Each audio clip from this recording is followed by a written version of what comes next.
There are a lot of different ways you can join granny squares together, or any crochet squares, and we are looking at one of those ways today.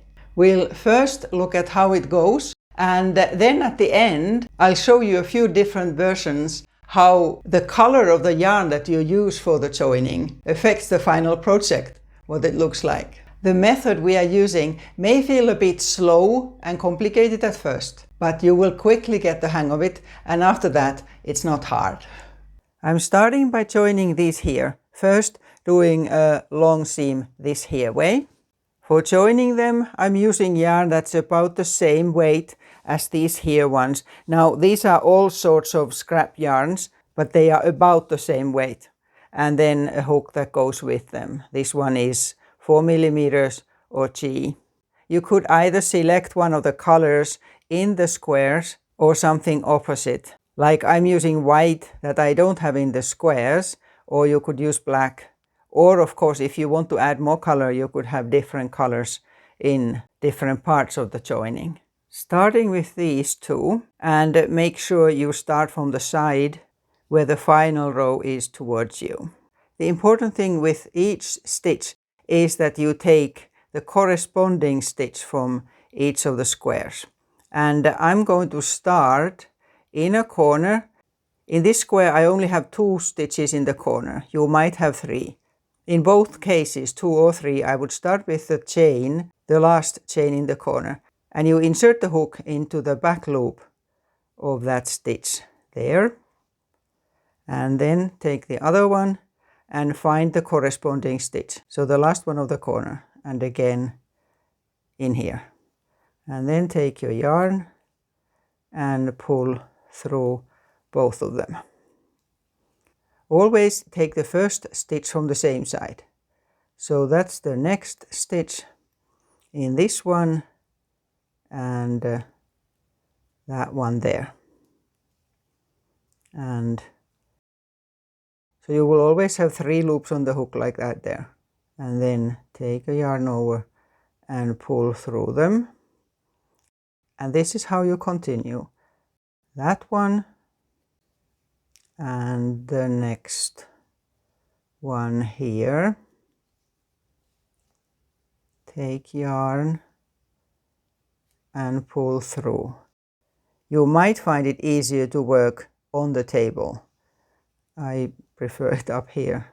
And after you get going, it goes easier and faster. So this one and that one and a stitch. And next we have the chain between the granny stitches. So that one, and then find the same one on the other one and through here. And this is how you continue. That there and that one, and pull the yarn through. So I'll go to the corner now, and then we look at taking the next 2.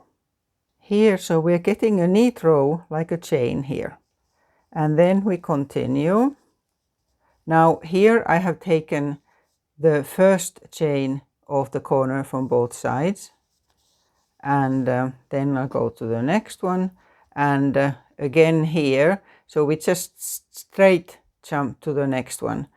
And even if you have 3 chains here, I would start with the last one, the one closest to the granny stitches.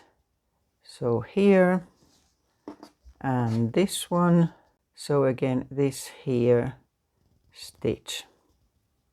And at this stage, before you pull the yarn, make sure that this isn't stretched. It actually is there now, so I'm pulling it here to make it the same size as the rest.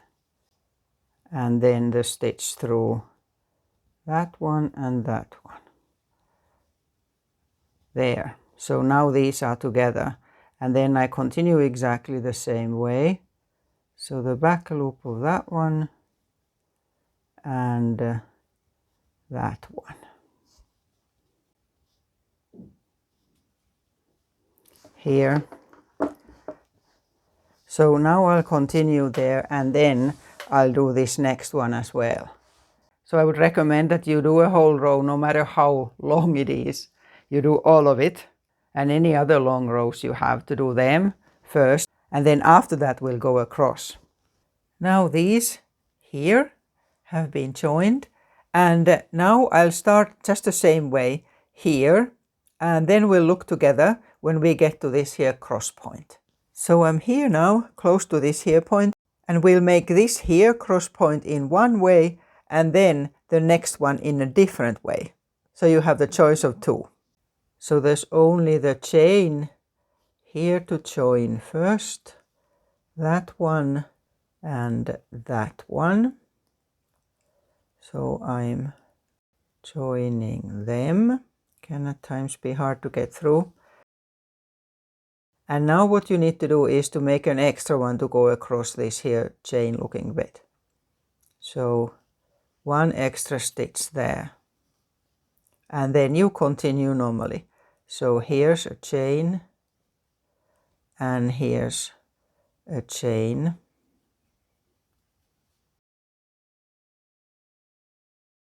And if you have 3 chains in your corners, I would do exactly the same. I would not join the middle one. So this is how it goes across. Like that there. And I'll continue now to the next one. And here what we will do is that the second chain goes under, not over like here. Here now. And there's one more stitch to do. That one. And that one. There. And now instead of going across that, I'll pull this stitch longer and push it to the back. There. That way it goes under.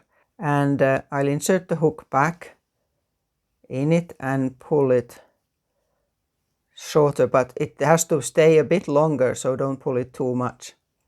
And then continue. So this is the other chain, and there, and pulling through like that. You need to adjust the length of that stitch there. So now that way it goes under it, and then you just continue normally. I'll finish this here. I'll actually undo this here so that everything will be the same. I'll do it as I did it in there. But after I have done that and this, what I'll do is that I will Photoshop the white lines into black and a couple of colors so that we see how big a difference it makes when the joining stitches are different colors. Here we are. And one tip is that I would certainly prefer that the stitches go the same way, so that I would always go from bottom towards the top and right to the left, or the opposite way. And then about the different colors. This is how it would look like if the joining color was black. Here's how pink would look. Turquoise would again give a different look. And this shade of yellow would blend in with many of these colors. So you could use any color, but the final result would always look different. How do you find this here method? Have you tried it before? Or do you think you are going to try if you haven't?